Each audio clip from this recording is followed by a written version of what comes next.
Sir ಇನ್ನೊಂದು ಬರೋ ತಿಂಗಳು ದರ್ಶನ್ ಅವರ ಡೆವಿಲ್ ಸಿನಿಮಾ ರಿಲೀಸ್ ಆಗ್ತಿದೆ. ನೀವೇನಾದ್ರೂ ನೋಡ್ತೀರಾ ಸಿನಿಮಾ? ನಾನ್ ದರ್ಶನ್ ಫಿಲಮ್ ಅಂತ ಅದು 2,000 ಅಲ್ಲಿ 3,000 ಅಲ್ಲಿ ಟಿಕೆಟ್ ಅವತ್ತು ನಾನು ಗ್ಯಾರಂಟಿ ಹೋಗ್ತೀನಿ.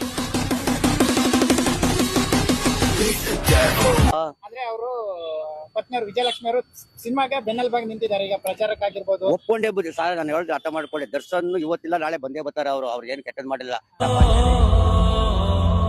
ಯಾಕೆ ಅಷ್ಟೊಂದು ದರ್ಶನ್ ನಮ್ಗೆ ಅದೇನೋ ಒಂಥರ ಖುಷಿ ಸರ್ ನಮ್ಗೆ ಅವ್ನ ಆಕ್ಟಿಂಗು.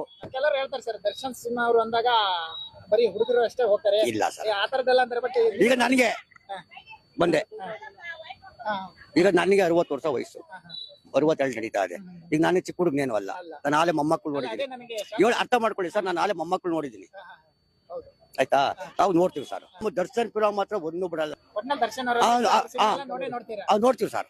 ಸಿನಿಮಾ ರಿಲೀಸ್ ಆಗೋದು ಒಂದು ಖುಷಿ ಇದೆ. ಖುಷಿ ಇದೆ ಸರ್. ಹೌದು ಸರ್. ಇನ್ನೊಂದು ಏನಂದ್ರೆ ನಮ್ ಜೊತೆ ಇರ್ಬೇಕಾಗಿ ಅವ್ರು ಇವತ್ತು ಒಳಗಿರ್ಬೋದು. ಅವ್ರು ಈಚೆಗೆ ಬಂದ್ರೆ ಈ ನೋವು ಕಷ್ಟಗಳು ಹೆಂಗೆ ಅಂತೆಲ್ಲ ಅನುಭವಿಸಿದಾರೆ ಸರ್ ಅವರು.